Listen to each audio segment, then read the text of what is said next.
Directorate of school education Kashmir ने 2 और teachers को अनऑथराइज्डली एब्सेंट रहने की वजह से टर्मिनेट कर दिया है।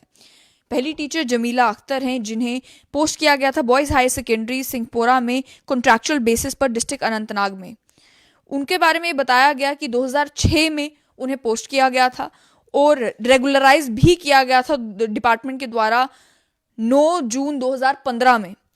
लेकिन prior to availing of benefit of regularization, यानी कि रेगुलराइजेशन होने से पहले ही वो अनऑथराइज्डली 2014 के बाद से एब्सेंट रही। उसके साथ साथ में ये भी लिखा गया कि जो सेट कंट्रैक्चुअल टीचर है उन्हें अपॉर्चुनिटीज दी गई कि वो दोबारा से काम रिज्वाइन करें, लेकिन उन्होंने ऐसा नहीं किया, जिससे ये साफ साबित होता है कि वो काम करने में इंटरेस्टेड नहीं है। ये सब कुछ इस ऑर्डर में तो लिखा है, लेकिन सवाल ये बनता है कि अगर वो 2014 के बाद से अनऑथराइज्डली एब्सेंट थी तो उन्हें 2015 में आखिर रेगुलराइज किस बेसिस पर किया गया तो किन अफसरों द्वारा किया गया, किसके द्वारा किया गया, क्या उनके खिलाफ एक्शन नहीं बनता। साथ ही में ये भी कहा गया डेजिग्नेटेड कमेटी के सामने ये मामला जब आया तो मामला आया 2021 में और केस एग्जामिन करने के बाद उन्हें टर्मिनेट करने का फैसला ले लिया गया और इमीडिएटली अब उन्हें इमीडिएट इफेक्ट के साथ टर्मिनेट कर दिया जाता है। वो रेगुलराइज होती हैं 2015 में, उसके बाद से अनऑथराइज्डली एब्सेंट रहती हैं और 2021 में जाकर ये फैसला लिया जाता है कि उन्हें जो है वो टर्मिनेट कर दिया जाएगा।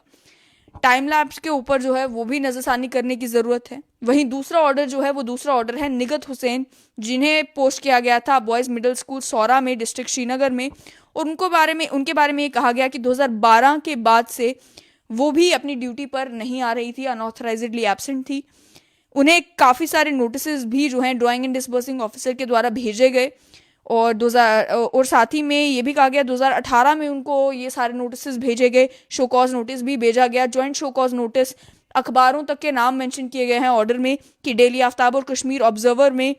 शो कॉज नोटिस जो है प्रिंट करवाए गए। उन्हें समय दिया गया कि 15 दिनों के अंदर अंदर आप जवाब दें, आप बताएं कि आप ड्यूटीज़ क्या वापस रिज्वाइन करेंगी, अगर नहीं करेंगी क्यों नहीं कर रही हैं, डिटेल्स बताई जाएं। लेकिन ये कहा गया कि ना तो उन्होंने अपने डिफेंस में कोई डिटेल्स आगे पेश की और साथ ही में उसके बावजूद भी एब्सेंट रही, जिसकी वजह से ये साबित हो जाता है कि वो डिपार्टमेंट में अपना काम कंटिन्यू करने में इंटरेस्टेड नहीं है, जिसके चलते उन्हें भी जो है टर्मिनेट कर दिया गया। ये कानून है कि 5 साल से ज़्यादा अगर कोई भी गवर्नमेंट ऑफिसर एब्सेंट रहता है तो उसे कंसिडर कर लिया जाता है कि वो इंटरेस्टेड नहीं है डिपार्टमेंट में काम करने के लिए और उन्हें टर्मिनेट कर दिया जाता है। पहले भी इससे पहले 4 टीचर्स को इसी तरीके से कश्मीर डिवीजन में टर्मिनेट किया गया था अपनी ड्यूटीज़ में, जब ये सामने आया कि या तो वो अपनी ड्यूटीज़ अटेंड ही नहीं कर रहे थे, अगर कर रहे थे तो ज़्यादा पीरियड उनका एब्सेंटिज्म का था और काफ़ी कम पीरियड के लिए वो असल में स्कूल जाकर बच्चों को पढ़ा रहे थे। ये जो सिलसिला शुरू हुआ है टीचर्स को टर्मिनेट करने का, इसमें एक और चीज़ पर्सपेक्टिव में डालने की ज़रूरत है कि अगर स्कूल एजुकेशन विभाग ने ये सोच बना ली है कि जो डेडवुड है उन्हें क्लीन आउट करना है, जो लोग इंटरेस्टेड नहीं है, जिनका कोई कंट्रीब्यूशन एजुकेशन डिपार्टमेंट में नहीं है, उन्हें अपने काम से हटाना है, तो क्या उन टीचर्स के ऊपर नजरसानी करने की जरूरत नहीं है जो भी डेडवुड है, जिनका एजुकेशन डिपार्टमेंट में कंट्रीब्यूशन नहीं रहा है, चाहे वो एब्सेंट है चाहे वो प्रेजेंट है? क्या उन टीचर्स के बारे में सोच लाने की जरूरत नहीं है जो टीचर्स सालों से एक ही जगह पर पोस्टेड हैं और कभी किसी पेरिफेरी में किसी टफ जगह पर उन्होंने सर्व नहीं किया, किसी टफ जगह पर स्कूल में वो पढ़ाने के लिए नहीं गए? और स्कूल एजुकेशन विभाग में ये भी इल्ज़ाम लगते रहे हैं कि काफ़ी सारे वो भी टीचर्स हैं जो कि डिपार्टमेंट के ही काम में इंडल्ज रहती हैं, बल्कि टीचिंग की अगर बात की जाए तो टीचिंग का जो उनका काम है, जो बेसिक ड्यूटी है, उसे निभा नहीं रही। ये 2 ऑर्डर्स तो सामने आए जिसको लेकर जो है काफ़ी चर्चा भी हो रही है। कहा गया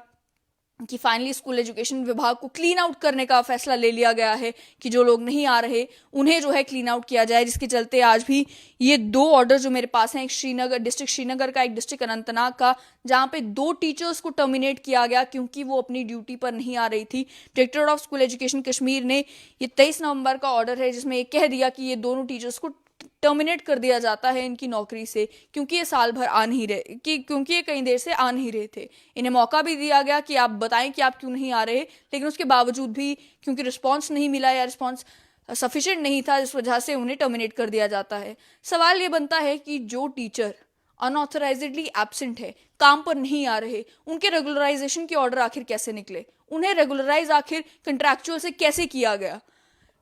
इतने सालों के बाद अब ये डिसाइड किया जा रहा है कि भाई ये इस टीचर का तो कोई कंट्रीब्यूशन नहीं है, तो इतने सालों तक क्या वो कोई सैलरी ड्रॉ नहीं कर रहे थे? अगर वो सैलरी ड्रॉ कर रहे थे तो उसके लिए अकाउंटेबल कौन है? कौन जवाब देगा कि जितना टैक्स पेयर का पैसा जो है उन टीचर्स की सैलरी पर गया जिन टीचर्स ने अपनी ड्यूटी जो है वो ठीक से नहीं निभाई?